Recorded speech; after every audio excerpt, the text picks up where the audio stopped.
Elle venait de supporter les moqueries et les ricanements dans son propre penthouse, ses invités qui se permettaient de la rabaisser chez elle, ignorant complètement qui elle était vraiment. Ce qu'ils allèrent découvrir dans les minutes qui suivraient allait non seulement les faire taire, mais complètement anéantir leur arrogance et leur suffisance. Parce que Kenza Ben Ali, cette femme de 34 ans qu'ils prenaient pour une nouvelle riche sans éducation, cachait une réalité qui allait pulvériser tous leurs préjugés. La soirée avait commencé de manière prometteuse, dans son somptueux appartement du 16e arrondissement parisien, avec vue imprenable sur la tour Eiffel. Kenza avait organisé ce dîner pour célébrer l'acquisition de sa nouvelle entreprise technologique, invitant les dirigeants des sociétés partenaires et quelques personnalités du monde des affaires. Elle portait une robe Hermès couleur émeraude qui épousait parfaitement sa silhouette élancée, ses cheveux crépus sublimés par un brushing impeccable qui encadrait son visage aux traits délicats. Ses bijoux, discrets mais de grande valeur, témoignaient d'un goût raffiné et d'une réussite indéniable. Tout avait basculé quand Philippe Dubois, PDG d'une firme de conseil en management, avait commencé ses commentaires désobligeants. Cet homme de 55 ans, bedonnant et arrogant, accompagné de sa femme Sylvie, une blonde décolorée aux lèvres refaites, s'était permis des remarques de plus en plus déplacées. Il avait d'abord fait des allusions à ses origines maghrébines, puis des commentaires sur sa supposée chance d'avoir réussi grâce au quota de diversité. Ses invités, médusés par tant d'audace, oscillaient entre le malaise et la fascination pour ce spectacle dégradant. Les remarques avaient escaladé quand Philippe avait observé les œuvres d'art contemporains qui ornèrent les murs du salon. Des toiles de Basquiat, Kiefer et Banksy côtoyaient des sculptures africaines authentiques dans un agencement sophistiqué qui témoignait d'une connaissance approfondie de l'art. Mais Philippe n'y voyait qu'ostentation vulgaire. Il avait ricané en pointant du doigt une toile particulièrement imposante, représentant des symboles mathématiques entrelacés avec des motifs géométriques colorés. Sa femme Sylvie avait renchéri avec des commentaires sur la décoration trop chargée et clinquante, suggérant que Kenza compensait son manque de culture par des achats impulsifs d'objets coûteux. Elle avait même osé toucher les sculptures en marbre noir disposées sur les consoles, les examinant comme des objets de brocante en émettant des petits claquements de langue désapprobateurs. Le couple s'était enhardi, encouragé par le silence de Kenza, qui observait leur comportement avec un calme troublant. L'humiliation avait atteint son paroxysme quand Philippe s'était dirigé vers la bibliothèque qui occupait tout un mur du salon. Les étagères contenaient des centaines d'ouvrages, soigneusement rangés, des classiques de la littérature française aux traités scientifiques les plus pointus, en passant par des éditions rares et des manuscrits anciens. Mais Philippe n'y voyait qu'une mise en scène destinée à impressionner. Il avait sorti quelques livres au hasard, les feuilletant avec dédain avant de les remettre n'importe comment en place. C'est alors qu'il était tombé sur un ouvrage particulier qui avait capté son attention.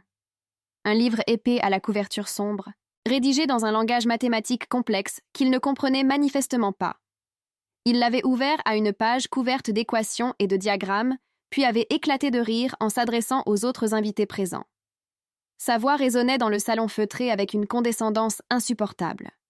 Il avait déclaré que ces livres n'étaient manifestement que de la poudre aux yeux, que personne ne pouvait réellement comprendre de tels contenus sans avoir étudié dans les meilleures écoles. Il avait ajouté que certaines personnes croyaient en pouvoir acheter l'intelligence avec l'argent, mais que l'éducation véritable ne s'achetait pas. Ces mots cinglants résonnaient dans l'appartement luxueux, créant un malaise palpable parmi les invités qui ne savaient plus où regarder. Kenza était restée silencieuse pendant toute cette démonstration d'arrogance, son visage impassible, ne trahissant aucune émotion. Elle sirotait son champagne Dom Pérignon avec une élégance naturelle, observant Philippe et sa femme se ridiculiser sans même s'en rendre compte. Mais ses yeux noirs brillaient d'une lueur particulière, comme si elle savourait déjà ce qui allait suivre. Les autres invités, gênés par la situation, tentèrent de détourner la conversation, mais le couple Dubois semblait déterminé à pousser l'humiliation jusqu'au bout. C'est exactement à ce moment-là que Kenza avait décidé qu'il était temps de remettre les pendules à l'heure. Elle s'était levée avec grâce, sa démarche assurée témoignant d'une confiance inébranlable malgré les attaques qu'elle venait de subir. Elle s'était dirigée vers Philippe qui tenait toujours le livre entre ses mains, et d'une voix douce mais ferme, elle avait commencé à parler. Si cette histoire vous intrigue déjà, abonnez-vous à la chaîne parce que ce qui va suivre va vous bouleverser. Kenza s'était approchée de Philippe avec un sourire énigmatique qui ne présageait rien de bon pour l'arrogant personnage. Elle avait tendu la main vers le livre qu'il tenait encore, ses doigts fins effleurant la couverture avec une familiarité troublante. D'une voix posée mais chargée d'une autorité soudaine, Elle avait commencé à expliquer le contenu de l'ouvrage que Philippe brandissait comme une preuve de sa propre supériorité intellectuelle. Elle avait détaillé avec une précision chirurgicale les équations différentielles partielles qui ornèrent les pages, expliquant leur application dans la modélisation des phénomènes quantiques et leur utilisation dans le développement d'algorithmes d'intelligence artificielle. Sa voix portait cette assurance tranquille des personnes qui maîtrisent parfaitement leur sujet, chaque terme technique prononcé avec la fluidité de quelqu'un qui a passé des années à étudier ces concepts complexes. Philippe avait commencé à pâlir, ses certitudes s'effritant au fur et à mesure que Kenza démontrait sa connaissance approfondie de sujets qu'il ne comprenait manifestement pas. Elle avait continué son explication en abordant les implications pratiques de ces théories dans le développement de systèmes de reconnaissance vocale et d'apprentissage automatique. Chaque phrase révélait un niveau d'expertise qui contrastait violemment avec l'image qu'il s'était faite d'elle. Mais Kenza n'en était qu'au début de sa démonstration. Elle s'était dirigée vers son bureau, un meuble ancien en acajou massif qui trônait près des baies vitrées. Elle avait ouvert le tiroir supérieur et en avait sorti plusieurs documents qu'elle avait disposés méticuleusement sur la surface polie. Les papiers officiels portaient des en-têtes prestigieux qui commençaient à faire comprendre aux invités qu'ils assistaient à quelque chose d'extraordinaire. Le premier document était son diplôme de l'école polytechnique, mention très bien, promotion 2008. Le parchemin officiel, avec ses sceaux et signatures authentiques, témoignait d'une excellence académique incontestable dans l'une des institutions les plus sélectives de France. À côté, elle avait placé son diplôme de master en intelligence artificielle du MIT, obtenu avec les félicitations du jury. Les logos des institutions brillaient sous l'éclairage tamisé du salon, silencieux témoin d'un parcours d'exception. Sylvie Dubois avait été la première à s'approcher pour examiner les documents, son visage exprimant un mélange d'incrédulité et de honte croissante. Elle avait lu et relu les diplômes, vérifiant les dates, les mentions, cherchant désespérément une faille qui n'existait pas. Ses lèvres refaites tremblaient légèrement tandis qu'elle réalisait l'ampleur de sa méprise et de ses commentaires déplacés. Mais Kenza avait encore bien d'autres surprises en réserve. Elle avait sorti un troisième document, celui-ci plus récent, qui avait fait l'effet d'une bombe dans l'Assemblée. C'était son doctorat en sciences cognitives de la Sorbonne, soutenu seulement 2 ans plus tôt, avec une thèse sur l'optimisation des réseaux de neurones artificiels. Le document portait la signature du président du jury, un professeur mondialement reconnu dans le domaine de l'intelligence artificielle. L'atmosphère dans le salon était devenue électrique. Les autres invités s'étaient rapprochés, fascinés par cette révélation progressive qui transformait complètement leur perception de leur hôtesse. Jacques Moreau, directeur d'une start-up technologique, avait reconnu le nom du directeur de thèse de Kenza, un chercheur qu'il vénérait et dont il suivait les travaux depuis des années. Son expression témoignait d'un respect grandissant pour cette femme qu'il avait sous-estimée. Kenza avait ensuite révélé que le livre que Philippe avait manipulé avec tant de dédain était en réalité sa propre publication. Elle en était l'auteur principal, et l'ouvrage était devenu une référence incontournable dans le domaine de l'apprentissage automatique. Plus de 50 universités à travers le monde l'utilisaient comme manuel de cours, et il avait été cité dans plus de 3000 publications scientifiques. Le nom de Kenza Ben Ali figurait en lettres dorées sur la couverture que Philippe avait ridiculisée quelques minutes plus tôt. La réalisation de cette vérité avait frappé Philippe comme un coup de massue. Non seulement il avait insulté une docteure brillante dans son propre domicile, mais il avait également dénigré ses propres travaux scientifiques devant elle. Ses joues avaient viré au rouge écarlate, la sueur commençant à perler sur son front dégarni. Ses mains tremblèrent légèrement tandis qu'il tentait de trouver les mots pour réparer l'irréparable. Mais Kenza n'avait pas terminé sa présentation. Elle s'était dirigée vers un autre meuble et avait sorti une série de magazines scientifiques internationaux. Sur les couvertures, son visage rayonnant illustrait des articles consacrés à ses recherches révolutionnaires. Time Magazine l'avait classée parmi les 100 personnalités les plus influentes de l'année dans le domaine technologique. Forbes l'avait intégrée à sa liste des femmes les plus puissantes du secteur de l'intelligence artificielle. Les invités découvraient avec stupéfaction que leur hôtesse était une célébrité dans le monde scientifique international. Ces algorithmes étaient utilisés par les plus grandes entreprises technologiques mondiales, ses brevets générèrent des millions d'euros de royalties, et ses conférences dans les universités prestigieuses attirèrent des auditoires de plusieurs milliers de personnes. Elle était consultante pour des gouvernements et conseillère scientifique pour des organisations internationales. Avez-vous déjà assisté à un retournement de situation aussi spectaculaire? Dites-le moi en commentaire. Le silence qui avait suivi ces révélations était plus lourd que tous les discours. Philippe Dubois, cet homme qui se pavanait quelques minutes plus tôt en dénigrant l'intelligence de Kenza, se retrouvait maintenant face à l'une des chercheuses les plus respectées au monde dans son propre domaine d'activité. L'ironie de la situation était d'autant plus cruelle qu'il dirigeait une société de conseil en management qui prétendait optimiser les performances technologiques des entreprises, alors qu'il venait d'insulter la femme dont les algorithmes révolutionnaient justement ce secteur. Kenza avait observé les visages décomposés de ses détracteurs avec une satisfaction visible mais contenue. Elle savait que le moment était venu de porter le coup de grâce, de révéler l'information qui allait définitivement sceller l'humiliation de ceux qui l'avaient sous-estimée. Elle s'était dirigée vers son secrétaire ancien, un meuble hérité de sa grand-mère, et avait sorti un dossier rouge marqué du sceau de la présidence de la République française. Le document qu'elle tenait entre ses mains était sa nomination récente au Conseil national du numérique, l'organe consultatif qui conseille directement le gouvernement français sur les questions technologiques stratégiques. À 34 ans, elle était devenue la plus jeune membre de cette institution prestigieuse, choisie pour ses compétences exceptionnelles et sa vision innovante de l'avenir numérique de la France. Sa signature était requise sur tous les projets majeurs d'intelligence artificielle du pays. Mais ce n'était encore que le début de ce qu'elle avait à révéler. Kenza avait déplié un autre document, celui-ci portant l'entête de l'Union européenne. Elle venait d'être nommée présidente du comité d'éthique sur l'intelligence artificielle pour l'ensemble des pays européens. Cette position lui conférait une influence considérable sur l'avenir technologique du continent, ses recommandations étant suivies par des millions d'entreprises et d'institutions.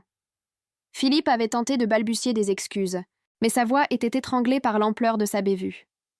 Il réalisait progressivement qu'il venait d'insulter publiquement une personnalité d'envergure internationale, quelqu'un dont l'influence dépassait largement ses propres réseaux professionnels.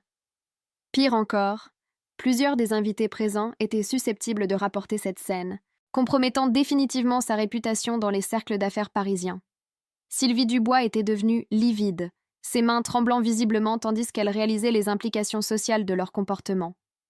En tant qu'épouse d'un dirigeant d'entreprise, elle connaissait l'importance des relations publiques et l'impact dévastateur que pouvait avoir une réputation ternie. Elle avait tenté de s'approcher de Kenza pour présenter des excuses, mais ses mots sortaient de manière incohérente, trahissant sa panique croissante.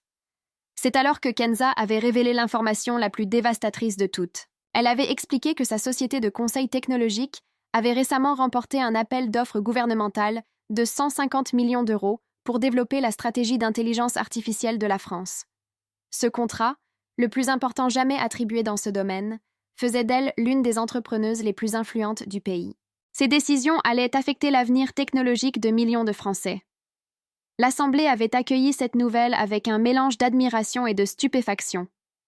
Jacques Moreau, qui dirigeait une start-up en recherche de financement, réalisait qu'il se trouvait en présence de quelqu'un capable d'influencer directement l'attribution des fonds publics pour l'innovation. Son attitude avait immédiatement changé, passant de la curiosité polie au respect le plus absolu. Mais Kenza n'en avait pas terminé avec ses révélations. Elle avait mentionné sa collaboration récente avec la NASA pour le développement d'algorithmes destinés aux missions spatiales habitées. Ses recherches sur l'optimisation des systèmes d'aide à la décision étaient utilisées pour calculer les trajectoires des vaisseaux spatiaux et gérer les ressources lors des voyages interplanétaires. Son nom figurait dans les crédits de la dernière mission vers Mars. Philippe Dubois était maintenant complètement effondré, réalisant qu'il venait de s'attaquer à quelqu'un dont la stature internationale dépassait tout ce qu'il avait pu imaginer. Ses commentaires sur les quotas de diversité résonnaient maintenant comme une insulte, non seulement à Kenza personnellement, mais à l'ensemble de la communauté scientifique qui reconnaissait son génie. Il avait tenté de quitter discrètement la réception, mais Kenza n'avait pas terminé. Elle avait révélé que sa dernière innovation, un algorithme révolutionnaire de prédiction économique, était actuellement testé par la Banque centrale européenne pour optimiser les politiques monétaires. Les résultats préliminaires montraient une amélioration de 40% dans la précision des prévisions économiques, ce qui pourrait révolutionner la gestion des crises financières en Europe. L'impact de cette information sur les invités était visible. Plusieurs d'entre eux dirigeaient des entreprises financières qui seraient directement affectées par ces innovations. Catherine Lemaire, directrice d'une banque d'investissement, avait sorti son téléphone pour prendre des notes, réalisant qu'elle assistait à des révélations qui pourraient influencer ses stratégies d'investissement futures. Si cette injustice vous révolte, abonnez-vous pour soutenir ces témoignages. La température dans le salon avait perceptiblement changé, l'arrogance suffisante du début de soirée laissant place à un respect mêlé de fascination. Kenza avait savouré ce moment de transition, observant les visages qui se transformaient au fur et à mesure que la véritable ampleur de ses accomplissements se dévoilait. Mais elle n'avait pas encore révélé le plus spectaculaire, l'information qui allait définitivement sceller l'humiliation de Philippe et montrer à quel point ses préjugés l'avaient aveuglé. Elle s'était dirigée vers un tableau apparemment décoratif accroché près de la cheminée. D'un geste délicat, elle avait fait pivoter le cadre, révélant un écran numérique dissimulé derrière. L'écran s'était illuminé, affichant en temps réel les cours de bourse de plusieurs entreprises technologiques majeures. Mais ce qui avait stupéfait l'assemblée, c'était la ligne en bas de l'écran qui indiquait « Portefeuille personnel, K.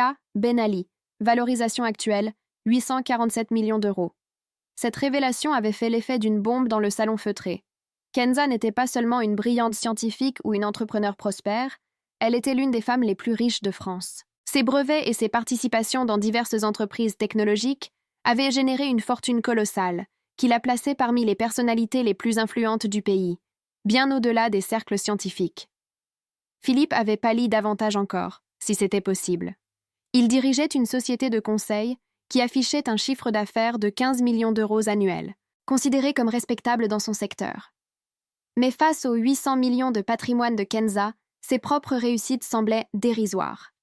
Pire encore, il réalisait qu'elle possédait probablement des parts dans des entreprises qui étaient clientes de sa propre société. Kenza avait ensuite révélé que son penthouse, cet appartement qu'ils admiraient depuis le début de la soirée, n'était que l'une de ses 7 résidences. Elle possédait également une villa à Cannes, un château dans la Loire, un appartement à New York face à Central Park, une résidence secondaire à Tokyo, une propriété en Californie dans la Silicon Valley et une maison familiale à Marrakech. Chaque propriété était estimée à plusieurs millions d'euros. Mais ce qui avait le plus impressionné les invités, c'était l'information suivante. Kenza avait créé une fondation philanthropique dotée de 100 millions d'euros, entièrement consacrée à l'éducation des jeunes filles dans les sciences et technologies. Sa fondation avait déjà financé les études de plus de 1000 jeunes femmes issues de milieux défavorisés, leur permettant d'accéder aux meilleures universités mondiales. Elle était devenue une figure emblématique de la promotion de la diversité dans les secteurs technologiques. L'ironie de la situation atteignait son paroxysme quand Kenza avait révélé que Philippe lui-même avait tenté, 6 mois plus tôt, de solliciter sa fondation pour obtenir un financement destiné à un programme de formation en management. Sa demande avait été rejetée, non pas pour des raisons financières, mais parce que le projet manquait de vision innovante et ne répondait pas aux critères d'excellence requis. Il avait donc essuyé un refus de la part de cette femme qu'il venait d'humilier publiquement. Jacques Moreau avait discrètement interrogé Kenza sur les opportunités d'investissement dans sa start-up. Il venait de comprendre qu'elle disposait non seulement des moyens financiers pour soutenir son projet, mais aussi de l'expertise technique pour l'orienter vers le succès. Sa fortune lui permettait d'investir massivement dans l'innovation, faisant d'elle l'une des business angels les plus influentes d'Europe. Catherine Lemaire, la directrice de banque d'investissement, avait réalisé que Kenza était probablement l'une de leurs plus importantes clientes privées, gérée directement par l'équipe de wealth management de son institution. Elle s'était empressée de vérifier discrètement sur son téléphone, confirmant ses soupçons. Le compte de Kenza Ben Ali était effectivement l'un des plus volumineux de leur portefeuille client. Sylvie Dubois avait tenté une dernière fois de rattraper la situation, s'approchant de Kenza avec des excuses larmoyantes et des justifications désespérées. Elle avait invoqué l'alcool, le stress, une mauvaise journée, tout ce qui pouvait expliquer son comportement déplorable. Mais ces mots sonnaient creux face à l'ampleur de l'offense qu'elle avait commise. Comment expliquer des commentaires racistes et méprisants par de simples circonstances atténuantes? Kenza avait écouté ses excuses avec un calme olympien, son visage ne trahissant aucune émotion particulière. Elle avait simplement hoché la tête, signifiant qu'elle avait entendu, sans pour autant accepter ou rejeter explicitement les justifications présentées. Son silence était plus éloquent que n'importe quelle réponse, laissant planer le doute sur ses intentions futures concernant cette affaire. C'est alors qu'elle avait mentionné, presque en passant, que la soirée était filmée par un système de sécurité sophistiqué installé dans tout l'appartement. Ces enregistrements, d'une qualité professionnelle, capturaient non seulement les images, mais aussi les conversations avec une clarté parfaite. Elle avait ajouté que ces dispositifs étaient nécessaires compte tenu de la valeur des œuvres d'art et des documents sensibles conservés dans son domicile. L'information avait glacé le sang de Philippe et Sylvie. Tous leurs commentaires, toutes leurs moqueries, toutes leurs insultes étaient donc enregistrés, constituant une preuve irréfutable de leur comportement. Dans l'ère des réseaux sociaux et de la viralité instantanée, de tels enregistrements pouvaient détruire une réputation en quelques heures seulement. Kenza avait laissé cette information faire son chemin dans les esprits de ses invités, observant avec une satisfaction discrète les visages décomposés de Philippe et Sylvie Dubois. Le pouvoir de ces enregistrements était immense, mais elle savait que la véritable leçon de cette soirée ne résidait pas dans la vengeance, mais dans la prise de conscience que ses détracteurs allaient vivre. Elle s'était dirigée vers son bureau et avait ouvert son ordinateur portable, un modèle dernier cri qu'elle avait elle-même contribué à développer en collaboration avec une grande marque technologique. Sur l'écran était apparu son agenda des prochaines semaines, révélant une succession de rendez-vous prestigieux qui témoignaient de son influence croissante sur la scène internationale. Demain, elle avait une visioconférence avec le président d'une grande université américaine pour discuter de l'ouverture d'un campus européen.